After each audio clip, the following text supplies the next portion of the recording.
Assalamualaikum warahmatullahi wabarakatuh. Perkenalkan, nama saya Nupila Seliana, Prodi PGSD semester 5 kelas D.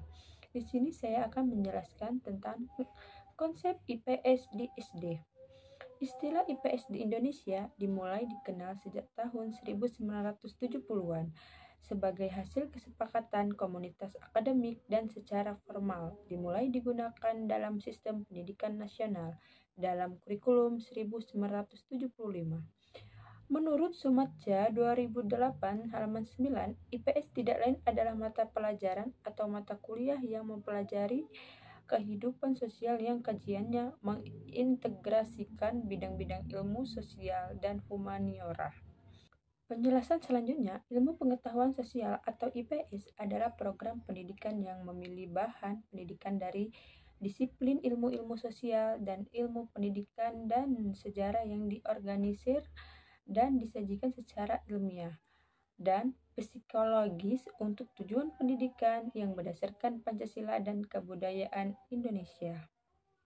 Tujuan pendidikan IPS pada dasarnya menurut Sumantri 2001 halaman 260, tujuan pengajaran di sekolah sebagai berikut.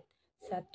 Pengajaran IPS ialah untuk mendidik para siswa menjadi ahli ekonomi, politik, hukum, sosiologi, dan pengetahuan sosial lainnya, sehingga harus terpisah-pisah sesuai dengan body of knowledge masing-masing disiplin ilmu sosial tersebut.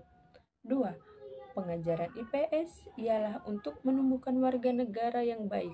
Sifat warga negara yang baik akan lebih mudah ditumbuhkan pada siswa apabila guru mendidik mereka menempatkannya dalam konteks kebudayaannya daripada memusatkan perhatian pada disiplin ilmu sosial yang terpisah-pisah. Selanjutnya, IPS merupakan suatu bidang kajian yang diberikan dalam pendidikan formal sejak bangku sekolah dasar dalam rangka mendukung ketercapaian tujuan pendidikan nasional Indonesia. Tujuan diberikannya pengajaran IPS pada jenjang sekolah dasar adalah agar siswa mampu mengembangkan pengetahuan dan keterampilan dasar yang berguna bagi dirinya dalam kehidupan sehari-hari.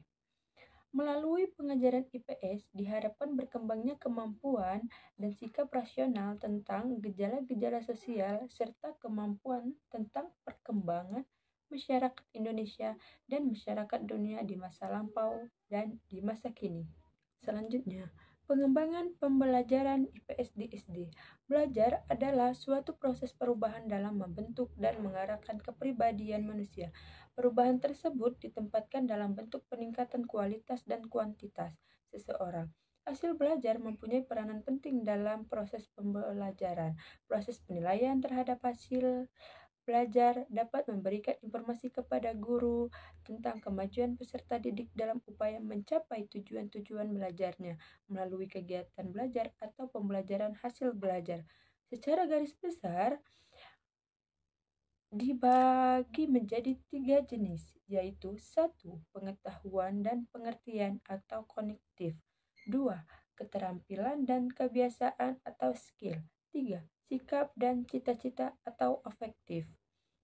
Selanjutnya, proses pembelajaran pendidikan IPS di jenjang persekolahan baik pada tingkat pendidikan dasar maupun menengah perlu adanya pembaruan yang serius. Karena pada kenyataannya selama ini masih banyak model pembelajaran yang masih bersifat konvensional. Tidak terlihat adanya improvisasi dalam pembelajaran. Jauh dari model pembelajaran yang modern sesuai dengan tuntutan zaman dan kondisi lingkungan sekitar di mana siswa berada. Salah satu contoh model atau pendekatan pembelajaran yang modern tersebut adalah model pembelajaran kontekstual. Model pembelajaran kontekstual tersebut dianggap sebagai upaya pembaruan dalam pembelajaran pendidikan IPS.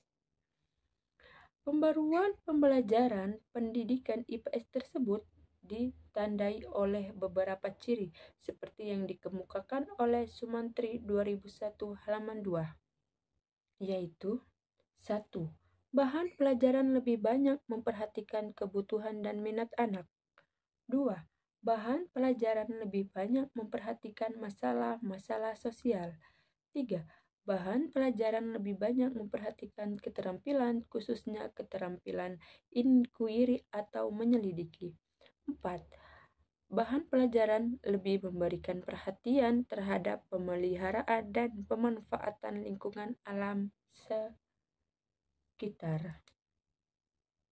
Dan oleh sebab itu, para pengajar hendaknya berupaya mewujudkan proses pembelajaran IPS yang aktif, inovatif, kreatif, efektif, dan menyenangkan, atau yang disebut PAIKEM. Sesuai dengan ciri-ciri pembaruan pembelajaran IPS yang berorientasi pada pembelajaran kontekstual tersebut. Sekian yang dapat saya jelaskan. Saya ucapkan terima kasih. Assalamualaikum warahmatullahi wabarakatuh.